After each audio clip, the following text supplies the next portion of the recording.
नमस्कार मु भगवान साहब आपण मानक स्वागत करछि मो YouTube चैनल को। आज आपण मानक एक संपूर्ण सत्य घटना उपरे सूचना देबी जहा कि संपूर्ण भिडियोटी देखि सारले आपनक मतामत निश्चय देबे।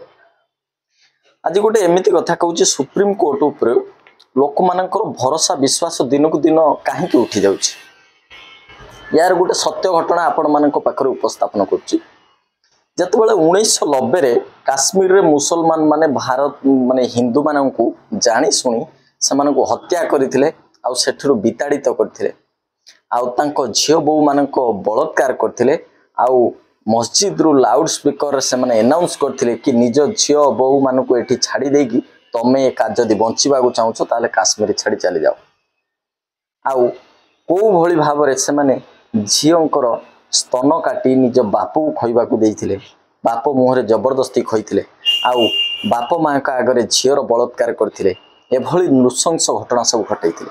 आउ ये घटनार मेन मास्टर माइंड थिला यासीन मलिक।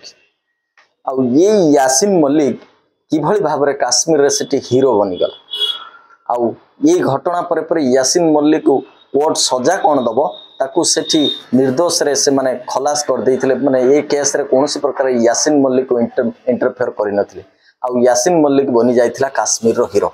एई सब दंगा कारण रो मुख्य थिला यासीन मलिक। तापरे परे ये यासीन मलिक होची ये 4 जण इंडियन फोर्सेस रो जवान को इंडियन फोर्स रो 4 जण जवान को अति निर्मम भाबरे हत्या करथिला। किंतु या नारे केस होइथिला सत किंतु आको कोनोसी प्रकार अरेस्ट कर नथिले। ये काश्मीर रे गोटे मेन माने आतंकवादी को आका किंतु ताको के अरेस्ट कर नथिले किंतु केस चलीथिला पाखा पाखी 35 वर्ष धरी एई भली भाबरे केस चलथिला। आउ आम जत सतबेले पीएम थिले मनमोहन सिंह आउ ये सब घटना घटैथिबा व्यक्ति को पीएम हाउस को डाकी निजे मनमोहन सिंह ताको बिरयानी खाइबा को देइथिले आउ बिरयानी खाइबा को देबा परे परे ताको पुरस्कृत करथि। आपण थरे चिंता भी करि परिबेनी एभली घटना भारत रे ही घटुछि। आउ बहुत किछि लोक ए कथा न जानि मध्य माने तू मिछ कहूछ तू ए कथा जान आपण संपूर्ण भाबरे तदंत करू मो कथा को नहीं आपण तदंत करू तापरे जानि परिबे रियलिटी टा कोन सत जानिबा पय चेष्टा करंतु। आज काली गूगल दुनिया किछि जानि परिबे। आउ पीएम हाउस को डाकी मनमोहन सिंह जो भली भाबरे ताको सम्मान करथिले ताको खाइ बिरयानी खाइबा को देइथिले या केते दूर ठीक। जो हिंदू माननकु नृशंस भाबरे हत्या करथिले बलात्कार करथिले तांग झियो बहु मानकर स्तन काटी बाप मोहर देइथिले एभली नृशंस घटना घटैथिबा लोक को निजे पीएम मनमोहन सिंह डाकी ताको बिरयानी खाइबा को देइ ता पुरस्कार करथि। आउ तांकर काहारी साहस नथिला ताको अरेस्ट करिया पई से पूरा स्वाधीन भाबरे बोलुथला। आउ याको जतल ये केस 35 वर्ष धरी एई रोले चलतला।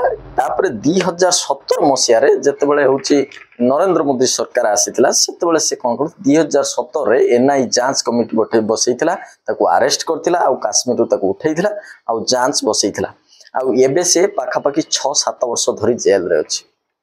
जो माने भाबुचंती मिथ्या खबर मु आपन मन दउची ये संपूर्ण भाबरे सत्य आपण तदंत करि परिबे आपण सर्च करि जानि परिबे।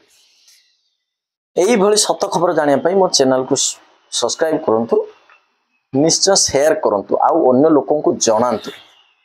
रहुची नमस्कार आउ जार जो हिंदू माने के सतर्क होई करंतु ए भली घटना प्रत्येक तुम माने को सहित।